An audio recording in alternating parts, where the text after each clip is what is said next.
This the band clap on the track.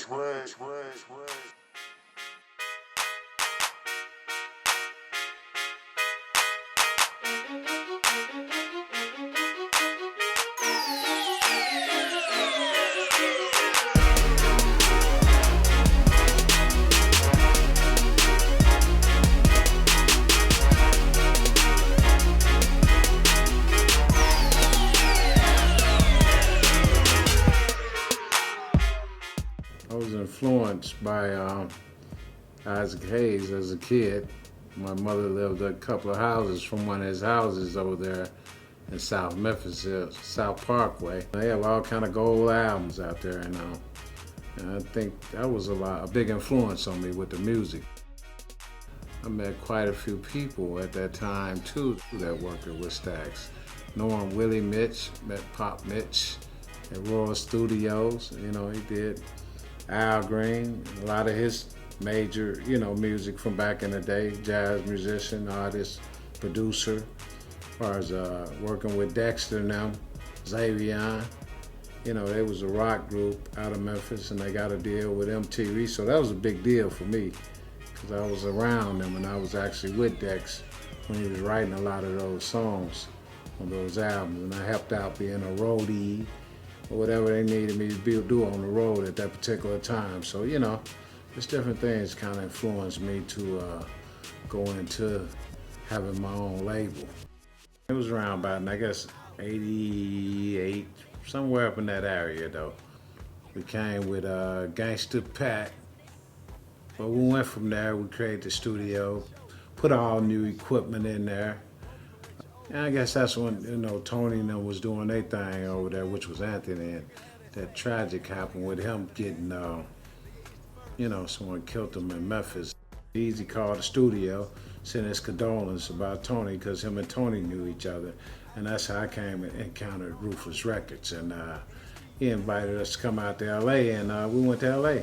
B, Pat, Pretty Tony, and Mike went with us, which was one of my friends that was helping me out on a lot of stuff with the business too, as far as, different things on promoting the music and all.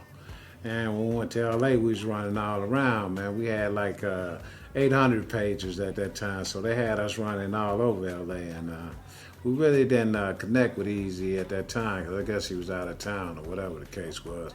But we did go up to Priority Records, and when we went up to Priority Records, they looked like the office they was moving for some reason, man. There was stuff all over the place, man. It was boxes and, just looked like the office was in shambles, man. So they was moving upstairs, and we really didn't get a chance to talk to the guy. But, now that I think about it, they did that movie Straight Outta Compton, and I guess Ice Cube had just wrecked that office, so that might have been around that time when we went to LA, when Ice Cube was kind of branching off from NWA, and I guess Easy was looking in other areas for talent, and that's why he was talking to Tony and called us down to see about signing Pat. And at that time, I guess when we went into Priority Records, I had Pretty Tony with me, Gangsta Pat, and I think Mike, and it might have kind of shook them people a little bit because I guess Easy talked to the guy or whatever, but we did go there, and then we came back to Memphis,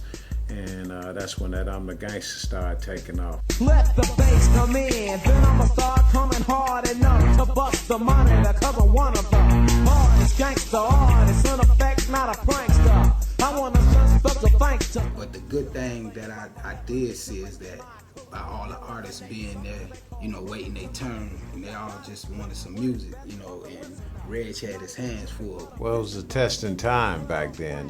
We had to work on quite a bit of stuff, and then I had to understand the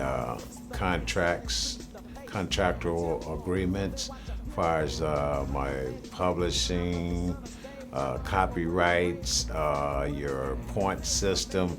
Just a number of things that I had to learn in dealing with the distributors and distribution deals, and also, make sure the operations ran properly day to day.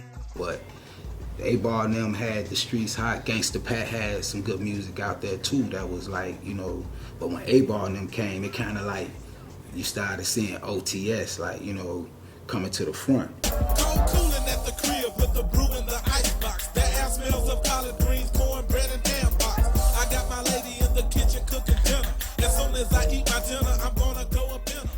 originally had 8 Ball first.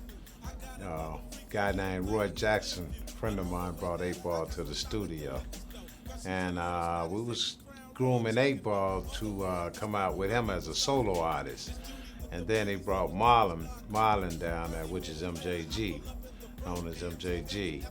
He brought Marlon down there to rap on a song that they did called Listen to the Lyrics. And when I heard how Marlon snapped in his style, I knew it was so unique. So we sit down and I said, instead of just doing the solo artist thing with 8 Ball, we're gonna put you guys together as 8 Ball and MJG, and that's how it came about with them. It's like everybody made an impact because some of the artists was from North Memphis, and that was Al Capone, Skinny Pimp, Tila, Cody, and Jessborn, DJ Jessborn. They was a group called Second Level. They was pretty talented too. This guy that used to manage them, which is Larry Clark, actually brought Tila to me. He had quite a few artists that come through there, and then you had some that demoed that actually had records to break too as well, like Pretty Tony. He was working with us at OTS, and he cut a record over there with one of the producers, Slice, DJ Slice, and it did well. Juicy J, I encountered him. He was a DJ through Psycho. Psycho was a producer there, and also Psycho was a rapper as well. He created some of the funkiest beats that you can never imagine that supplied that gangster walk.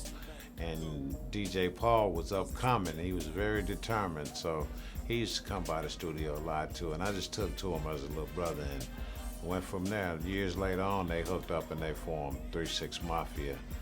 And they worked and took off, and they came back and did a lot of stuff with it, OTS too.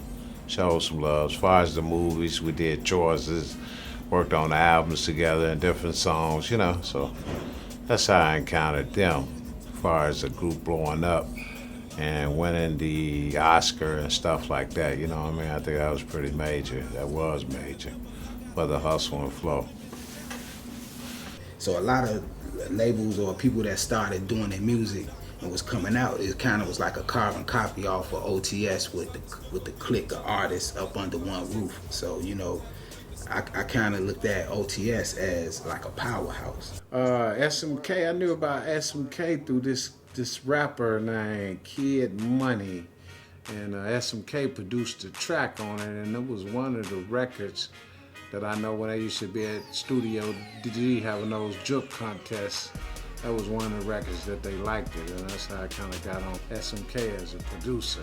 I knew I wanted to work with Reginald when he showed me the studio, and he was like, let that man through and play them beats. When he came to the studio with Radical T, that's when I had a chance to formally meet him, and one thing led to another one. He ended up producing a few tracks for us with 8 Ball, which is one we put on an album. That was Kick That Shit. That was on that Memphis 8 Ball, Memphis JG, Memphis Underworld. And it was like the center point. It was a key center point for Memphis music with the hip hop era, and that was in Orange Mound. That's exactly where the birth of the hip hop of Memphis, right there. We had the studio right there in the Mound, the red building.